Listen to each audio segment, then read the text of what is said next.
Pastor గారు మళ్ళీ ఏం చేస్తారు, లంచ్ చేసిన తర్వాత లంచ్ పెట్టిస్తారు, అది అయిపోయింది. మళ్ళీ 4 గంటలకు విజిటింగ్ వెళ్తే మళ్ళీ టీవీ, మళ్ళీ 6 గంటలకు ఇంటికి వస్తారు, 6కో 7కో 8కో ఇంటికి వస్తారు, 9కి మళ్ళీ డిన్నర్ చేస్తారు. అంటే రోజు మొత్తంలో ఎన్ని గ్లాసులు అయినాయి? 2 గ్లాసులు కూడా కాలేదు. దీనిల వల్లనే ఇన్ని ఇష్యూస్ వస్తున్నాయి. Gastric, diabetes, BP, thyroid problems. ఓకేనా, రైట్, ముందుకు వెళ్ళిపోదాము. అర్థమైపోయిందా? అది తర్వాత స్లీప్ లా అంటారు, నిద్ర చట్టం ఏం చెప్తుంది? ఆదికాండం 1:16 చూద్దాం, టకటక ఫాస్ట్గా చూసేద్దాం. ఆదికాండం 16. దేవుడు ఆ 2 గొప్ప జ్యోతులను అనగా పగటిని ఏలుటకు పెద్ద జ్యోతిని, రాత్రిని ఏలుటకు చిన్న జ్యోతిని, నక్షత్రములను చేశాను. భూమి మీద వెలుగునిచ్చుటకును, పగటిని రాత్రిని ఏలుటకును, వెలుగును చీకటిని వేరుపరచుటకును దేవుడు ఆకాశ విశాల మందు వాటి నుంచును, అది మంచిదని దేవుడు చూచెను. చాలు. ఇప్పుడు ఇక్కడ ప్రభు నిద్రకు సంబంధించి, మనిషి యొక్క జీవనానికి సంబంధించి చాలా ప్రాముఖ్యమైన విషయాన్ని అక్కడ గ్రంథస్థం చేసి పెట్టాడు పరిశుద్ధాత్మ దేవుడు. ఏం చేశాడంట? పగటిని రూల్ చేయడానికి పెద్ద జ్యోతిని పెట్టాడు సూర్యుడు, రాత్రి నేలడానికి చిన్న జ్యోతిని పెట్టాడు చంద్రుడు. ఇవి పరిపాలిస్తాయి అన్నాడు. అంటే మనిషి దీనిల పరిపాలనలో పనులు చేసుకోవాలి. పెద్ద జ్యోతిని పగటి పూటని పెద్ద జ్యోతిని అనుసరిస్తూ దాని పరిపాలనలో పనులు చేసుకోవాలి. రాత్రిపూట చంద్రుని యొక్క పరిపాలనలో పనులు చేసుకోవాలి. పరిపాలన చేయడానికని చెప్పాడు కదా. మనిషి ఈ యొక్క దేవుడు సృష్టించిన ప్రకృతి చట్టాన్ని లోబడి జీవించినంత కాలం ఈ లైఫ్ స్టైల్ డిజార్డర్స్ ఏమీ రాలేదు. ఈ ప్రకృతి చట్టం ఏం చెప్తుంది? పగటిని వెళ్ళడానికి పెద్ద జ్యోతి. ఒక 200 సంవత్సరాలు వెనక్కి వెళ్తే కరెంట్ ఉందా? లేదు కదా. ఆదాము దగ్గర నుంచి 5000 సంవత్సరాల వరకు కరెంటు లేదు. అప్పటి వరకు సూర్యుడు 6:30కి ముగిసే లోపు అందరూ వ్యవసాయం చేసి సూర్యుని వెలుతురుండగానే తినేసేవాళ్ళు. ఆ వెలుతురుని ఫాలో అయ్యేవాళ్ళు, దాని పరిపాలనలో వెళ్ళేవాళ్ళు. 6:30కి తినేసేవాళ్ళు. ఓకే, అయిపోయింది. ఇక రాత్రి అక్కడి నుంచి చిన్న జ్యోతి ఉండేది. అంటే ఏంటి? చంద్రుడు. తక్కువ లైటింగ్ ఉంటే ఏమవుతుందనంటే మెలటోనిన్ అనే హార్మోన్ ప్రొడ్యూస్ అయ్యి గాఢ నిద్ర వచ్చే విధంగా, నిద్ర మత్తు కలగజేసే విధంగా దేవుడు తయారు చేసి పెట్టాడు మైండ్ని. ఆ తక్కువ వెళ్తుంటేనే నిద్ర వస్తుంది. ఎక్కువ వెళ్తురుంది అనుకోండి నిద్ర రాదు. ఎప్పుడైతే కరెంట్ వచ్చేసిందో ఏమైపోయింది? పగటిపూట హై ఫోకస్ ట్యూబ్ లైటే, రాత్రి కూడా 6 తర్వాత కూడా ఏ లైట్ వెలుగుతుంది ఇంట్లోనా? అదే ట్యూబ్ లైట్ వెలుగుతుందా? తక్కువ లైట్ ఉండేది వెలుగుతుందా? అదే లైట్లోనే పనులు చేసుకుంటున్నాం.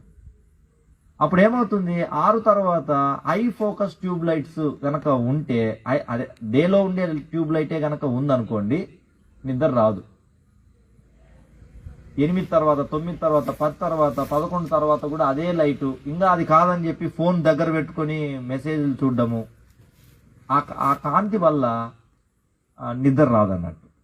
ఓకే, యాక్చువల్గా నిద్ర దేవుడు పెట్టిన నిద్ర ఎంత అంటే రాత్రి 9 నుంచి ఉదయం 9 గంటలకు పడుకుంటే ఉదయం 4 గంటలకి సమృద్ధి అయిన జీవంతో, సమృద్ధి అయిన నిద్రతోటి 4 గంటలకు మెలకు వచ్చేస్తుంది. యాక్టివ్గా, ఎనర్జెటిక్గా అన్ని పనులు చేసుకోవచ్చు. కానీ ఇప్పుడు మనిషి, అది దేవుని చట్టం, నిద్ర చట్టం. మనిషి తయారు చేసుకున్న నిద్ర చట్టం టైమింగ్స్ ఏమున్నాయి?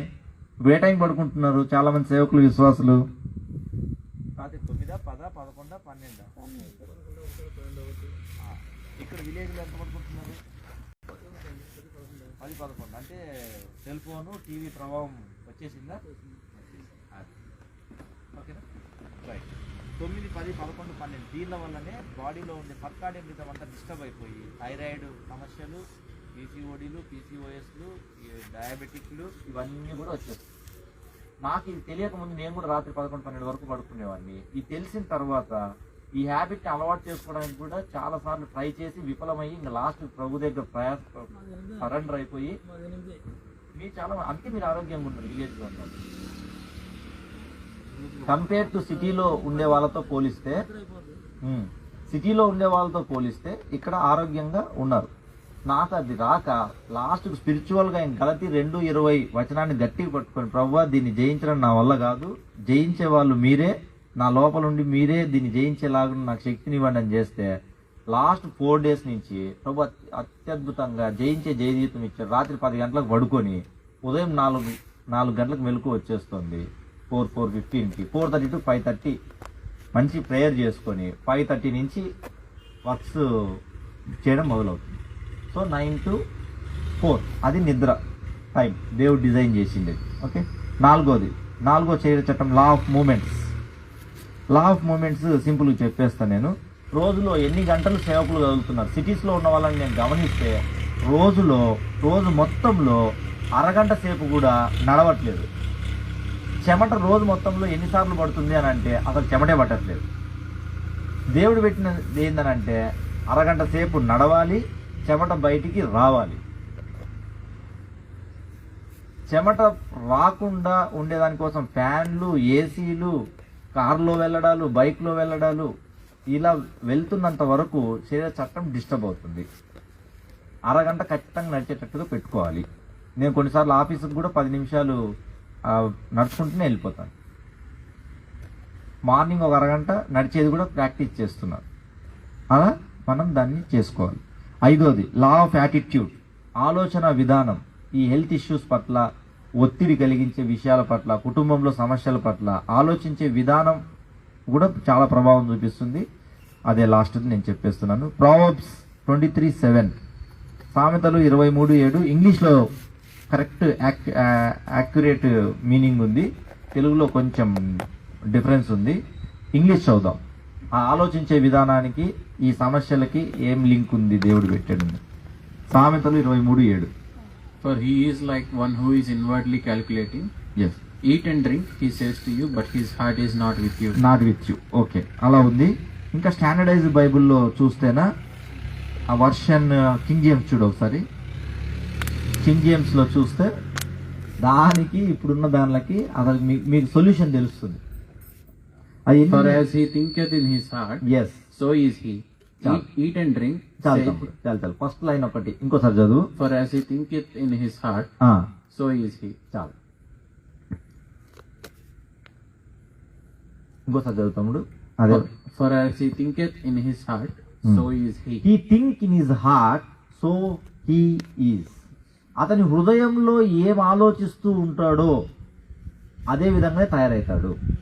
థైరాయిడ్ వచ్చింది, థైరాయిడ్ ఇంకా తగ్గట్లేదు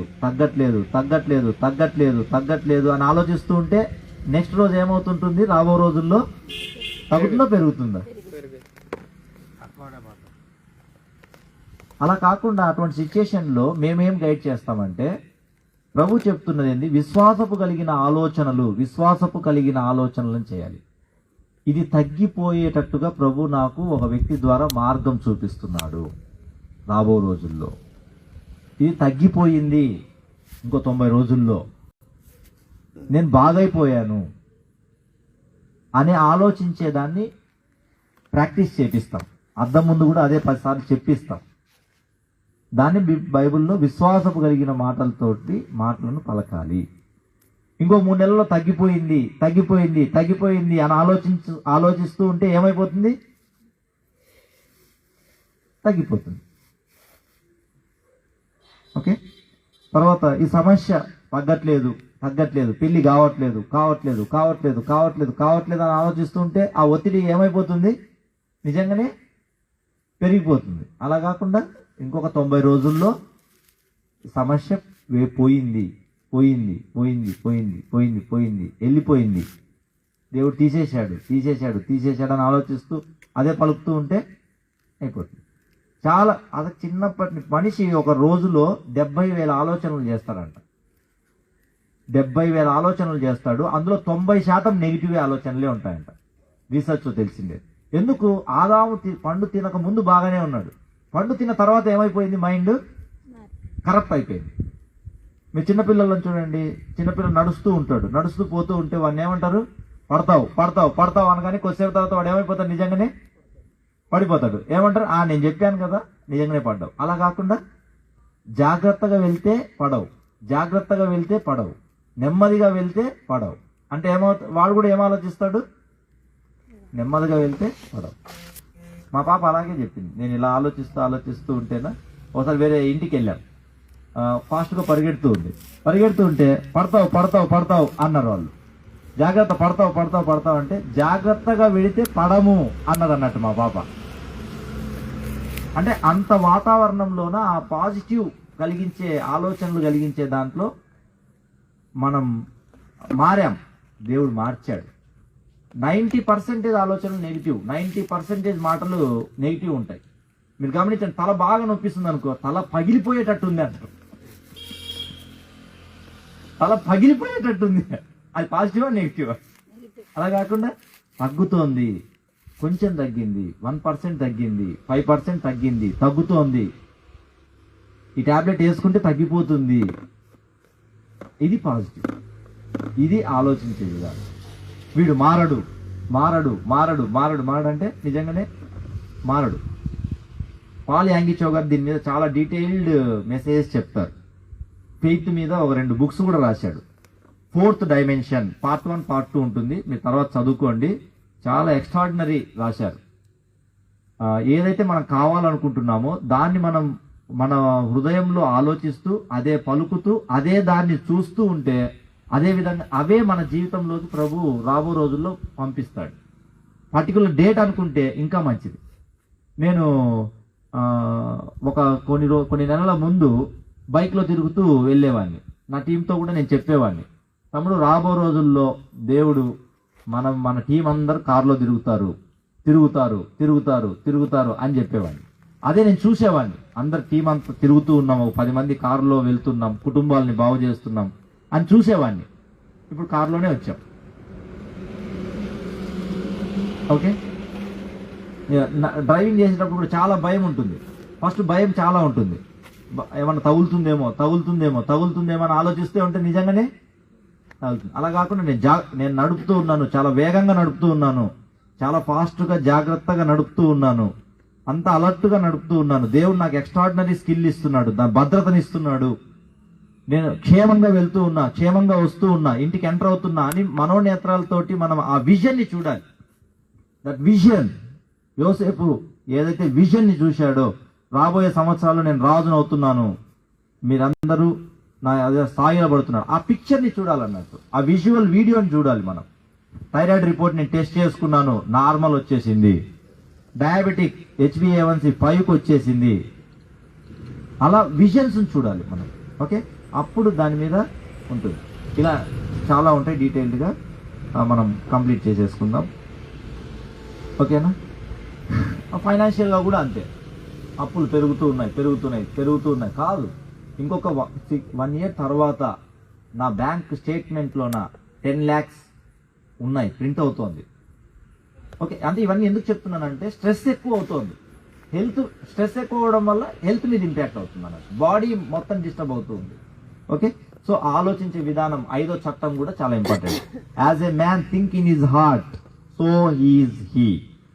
ఒక మనిషి తన హృదయంలో ఏమైతే ఆలోచిస్తూ ఉంటాడో, అది పాజిటివ్ అయినా నెగిటివ్ అయినా, రాబోయే నెలల్లో అదే విధంగానే అతను తయారవుతాడు. అవే అట్రాక్ట్ అవుతాయి, అవే మనుషులు కూడా మనకి కనబడుతూ ఉంటారు. ఈరోజు నేనెవరో మీకు తెలియదు, మీరెవరో నాకు తెలియదు.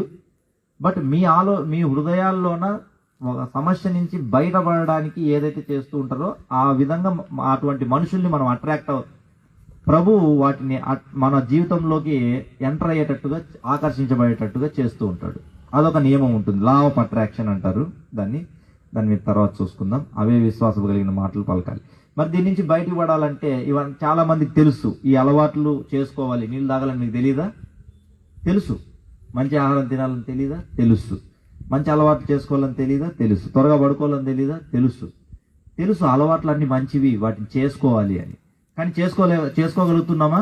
చేసుకోలేకపోతున్నాం. దానికి ఒక నియమం పెట్టాడు. ఏదైనా ఒక దాన్ని మనం అలవాటు చేసుకోవాలి అంటే మనకు ఒక నియమం పెట్టాడు. అదొక రెఫరెన్స్ చూసేద్దాం. నిర్గమకాండం 3:10.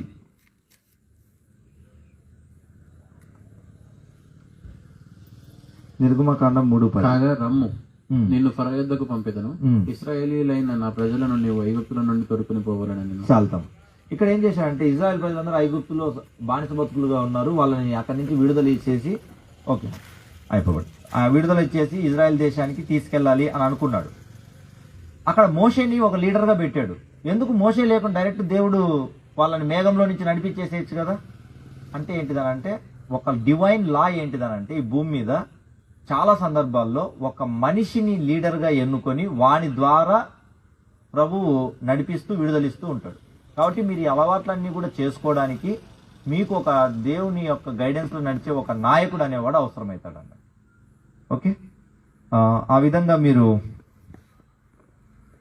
ఈ శరీర చట్టాలన్నింటినీ ఫాలో అయ్యి ఈ భూమి మీదకి దేవుడు ఏ పర్పస్తో పంపించాడో వాటిని నెరవేర్చి మీరు కష్టపడి సంపాదిస్తున్న మీ కష్టార్జితం హాస్పిటల్స్ పాలు కాకుండా మీరు, మీ కుటుంబం, మీ సంఘం వర్ధిల్లాలని కోరుకుంటూ దేవుడి మెసేజ్ని దీవించుగాక. థ్యాంక్ యూ వెరీ మచ్ అన్న. Back to